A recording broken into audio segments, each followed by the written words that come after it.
7 জানুয়ারি নির্বাচনের মতো উপজেলা নির্বাচনও দেশের মানুষ বর্জন করবে বলে মনে করেন বিএনপির নেতারা। তারা বলছেন, উপজেলা নির্বাচন বর্জন দলের সঠিক সিদ্ধান্ত। নেতাদের আশা, আজ হোক কাল হোক দেশকে মুক্ত করতে বিএনপি থেকেই নেতৃত্ব আসবে।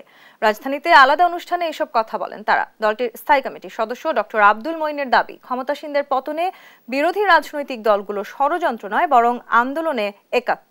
বিস্তারিত সাইফুল রিপনের প্রতিবেদনে। বিএনপি চেয়ারপারসন খালেদা জিয়া, ভারপ্রাপ্ত চেয়ারম্যান তারেক রহমান সহ বিএনপি নেতাদের বিরুদ্ধে দায়ের করা মিথ্যা মামলা প্রত্যাহার ও বন্দী নেতাকর্মীদের মুক্তির দাবিতে জাতীয় প্রেস ক্লাবের সামনে মানববন্ধনের আয়োজন করে হাবিবুর রশিদ হাবিব মুক্তি পরিষদ। এখানে বিএনপি নেতারা দাবি করেন, ক্ষমতাসীনরা বিএনপিকে বাদ দিয়ে দেশের রাজনীতি করতে চাইলেও তা সম্ভব না।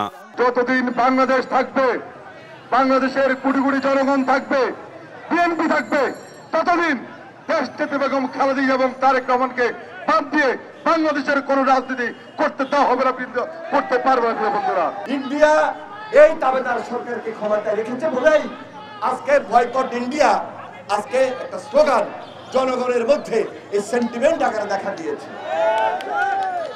এই সেন্টিমেন্টকে আমরা সমর্থন জানাই। দেশের সুশাসন প্রতিষ্ঠায় শেষ লড়াইয়ের আহ্বান জানিয়ে বিএনপি নেতা রুহুল কবির রিজভী বলেন, শান্তিপূর্ণ আন্দোলনে আক্রমণ হলে প্রতিবাদ প্রতিরোধ দুটোই চলবে একসাথে। কারা আপনাকে উৎখাতের চেষ্টা করছে?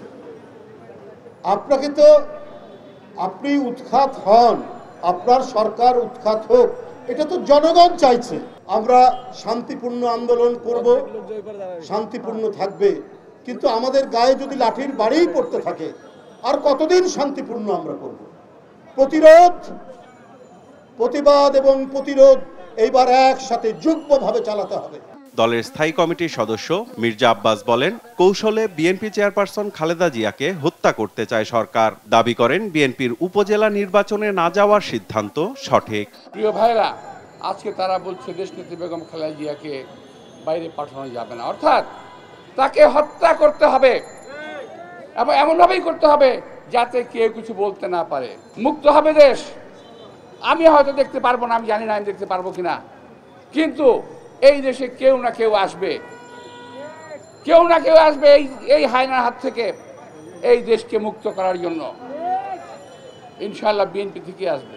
আমরা কেবল পুকুরে হয়েছে, আবার কি করুক, আমি তো নির্বাচনে নাই, ওরা ওদের প্রার্থীকে নির্বাচন দাঁড়াতে দেবে না।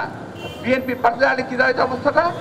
এদিকে জাতীয়তাবাদী ওলামা দলের নবগঠিত কমিটির নেতাদের সাথে নিয়ে দলের প্রতিষ্ঠাতা জিয়াউর রহমানের কবরে শ্রদ্ধা জানিয়ে বিএনপির স্থায়ী কমিটির আরেক সদস্য ডক্টর আব্দুল মঈন খান বলেন, ক্ষমতাসীনদের পতনে রাজনৈতিক দলগুলো ঐক্যবদ্ধ। ষড়যন্ত্রের কথা আসছে কেন? সরকার ষড়যন্ত্রের কথা কেন বলছে? সরকার জনগণকে ভয় পায়, এই কারণ আজকে জনগণ যা বলেছে সেটা প্রকাশ। সাইফুল রিপন, দেশ টিভি, ঢাকা।